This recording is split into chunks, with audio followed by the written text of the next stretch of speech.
Alright, welcome back guys. As always, when the DC Cup ends, we are going to take a look at the top 100 decks from this current DC Cup and discuss them a bit. I'm firstly very interested in your opinion. What is your opinion on the state of the Duelist Cup? I will probably participate in the next one for the first time.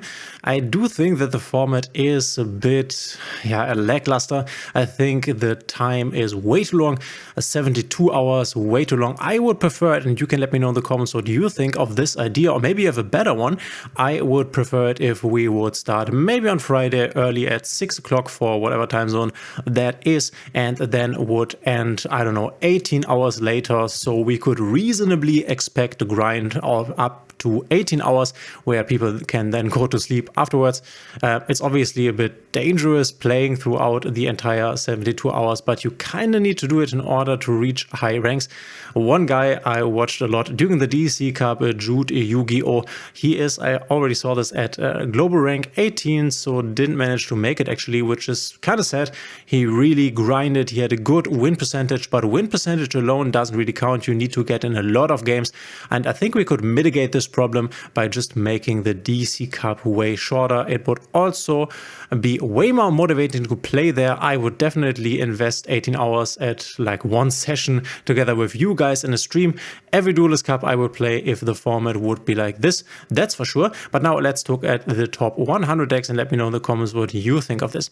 So we have the Mistiltine, which is Herman Hansen, the TCG player with, obviously, and we will see this a lot, the Snake Eyes Millennium deck together with a Kashtira engine here at first place, but also has a Ritual Beast deck, so he played both. Apparently, this is really surprising since Ritual Beast isn't really it anymore, in my opinion. You have the Protoss, which I guess you can still call Protoss Fire, and you would hit Tenpai and you would hit the Snake Eye stuff. So that's kind of nice. But we also now have the Fiendsmith stuff in here. We have the Millennium stuff, which both of them are not Fire. And then apparently some decks were also running the Kashtira engine, which makes a lot of sense. I'm definitely seeing the two Kashtira Unicorns here. We don't have a Fenrir because I don't really think we need a Fenrir, because with the Unicorns, as you can take a look at the extra deck, we only have one-offs in the extra deck, which is crazy. So if you can rip your opponents, for example, Fiendsmith Requiem, or your opponents, I don't know, Apalooza, Promethean Princess, maybe their Beatrice, to deny them access to their Snake Eyes engine, this obviously is super strong. Not in the future anymore, because you can see it is banned right here. You can watch my reaction to the ban list in the latest video. It is in the top right corner. I also have a community Discord now that you can go check out via the description. The link is there. There's also a link to my socials, and if you like my videos, please consider subscribing, hitting a thumbs up and the notification bell. This would help me out a lot. Thanks in advance. So we have Ritual Beast right here. We only have Shifter at 1, but I guess the Protoss thing is what kept this alive. And if you are really proficient with the deck, you can definitely achieve a lot. Super Poly, also a really great one in this Duelist Cup. And then once again, before finishing this, just the Kashtira Unicorn. I'm crazy that we have it in here twice, as I already said, for ripping the extra deck. But as I already said in the Forbidden and Limited List video, probably the Azamina version will be the dominant version in the future, since with the Millennium stuff you can now no longer get into your Snake Eye stuff via Beatrice, because she's forbidden, or will be at the 10th of April. So what you can do now is use your Azamina stuff to go into your Snake Eye stuff, and I think this is the development that we will see later on in this month. So then we have Lu Lianqing at global rank 2 with branded and a crazy tech, the Ally of Justice Cycle Reader. If you're wondering, during either player's turn you can discard this card to the graveyard and target up to 2 light monsters in your opponent's graveyard, banish those targets. Very nice for firstly Blue Eyes. You can banish the Blue Eyes, but obviously I guess this is the target, or this is why this was being played, is the Fiendsmith Engraver, as well as stuff like the Lurry or the entire Fiendsmith engine in general. So banishing the Fiendsmith engine means that you can't access it anymore. Banishing, I don't know, an Engraver or banishing the Desiree definitely says no to the Fiendsmith engine, because all of them are light, and I would assume this is the reason we were playing this Ally of Justice Cycle Reader. But you can also use it against Blue Eyes. Banishing both Blue Eyes, or maybe the Maiden, is very strong play. Other than that, we can see the Allure being a 3 here, no big surprise. We can see the Souvenir package probably, here it is, with the Branded in High Spirits. If you can open Branded in High Spirits with the Souvenir, this is actually insane. I don't need to tell you how strong this deck can be if you are proficient at playing this. We are playing a high tempo version with Allure of Darkness here. And then 2 Branded Retribution is something that I have seen recently. Makes sense. This is a super strong card. We are playing the Grass, obviously, since you have a lot of activations that you can use. Here's the Fuvolos. Makes sense. I think it was very important. I mentioned this a lot to skip your opponent's turn. We can also see the Fuvolos here. Perfect. In the future, this will once again be way better with the Fiendsmith, Asamina Snake Eyes, because the Deception of the Symphod Spoils can just tribute this Fuvolos if you start with this. Other than that, nothing too special, nothing too fancy in this brand list. We have the new Chaos Star Sword Dragon, which has definitely found its way into Branded Can Destroy cards, which Branded is normally not that great at. For that, we normally had the Borrowed Furious Dragon, but he can only destroy 1. And this guy can destroy mostly 2. And then we have the Blightest Blazing Branded King. Interesting, the Omni Negate Trap. We don't see this a lot, but I think it is very strong. We don't have a lock in here, so we are playing it without a lock. You could play the DD Vice King, which also is very powerful, but yeah, deciding to play the clean version. We have Nicky Boy, which I've seen a lot over the weekend, climbing and falling in ranks with a pure Tenpai deck, not even using the Fiendsmith support engine. We are playing Shifter, makes sense. We are playing Blaster, Dragon Rule of Infernos, just to access our Tenpai dragons, and apparently there's a myth that Nicky Boy always opens his Sangen Kaimen and his Sangen Summoning, because this list honestly looks a bit inconsistent. We have a Dora Dora, but Dora Dora isn't the greatest, so impressive that he managed to get global rank 3 with this. Then again, the games with Tenpai are normally very fast, which definitely has helped him, I assume. And then if in the top echelons everyone is playing a Snake Eyes Fiendsmith, then you will probably always go second, which is also kind of nice.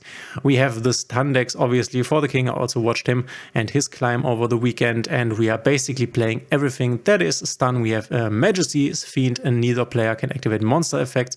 In Spectre Border, we have Cyberjar, the recently unlimited.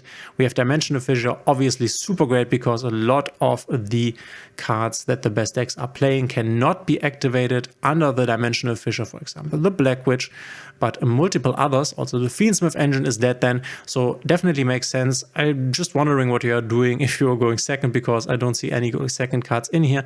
I guess you just place your cards and then pass over to your opponent. The upside that this has against decks like Snake Eyes Fiendsmith is the fact that the interruptions from this Millennium Fiendsmith decks are not that Omni-Negate-ish, if you know what I mean. We are ending up on an Appaloosa, and then we are also making our Monster Negate number 90 Galaxy Eyes Photon Lord, in comparison to the Asamina version, where we make normally the Desiree and the Ilia Sylvia. Both of them are Omni-Negates. The Omni-Negates can then negate all of these spells and traps, but these can't, so the deck is definitely a bit weak to spells and traps, which this deck uses to its advantage. All of the one-offs, floodgates are basically in here. Makes sense, super, super strong. And yeah, I'm not surprised that this made it this far. The only thing that is a bit surprising to me is, or maybe not now that I think about it, maybe not, because I was thinking about this deck having very long games, but then again, I think as an opponent, if you see this deck and you see your hand and you realize you can't beat the field that you are seeing, then you just give up and you don't really grind it out, because in the long run, you will just lose. We are playing the Runic engine, makes sense just to have this tempo in the deck. Also, these cards are great against a lot of the stuff that the top meta decks bring to the table, and we have a lot of going first cards.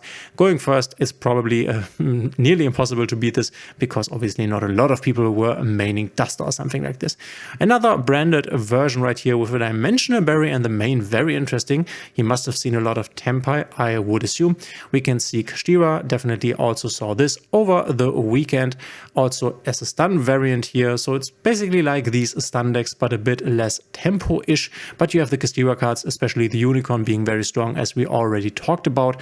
Then once again, a Snake Eyes version playing the Driver and Gamma package here, Millennium, and a bit heavier of a Snake Eyes engine, interesting. And then we have another one of these, you will see a lot of them, looks kind of close to this one. I think they are maybe friends, I don't know, and they look kind of similar. And then another Snake Eyes Fiendsmith list, once again with both of these Diabellstar Symphoid traps here, or spells and traps, interesting.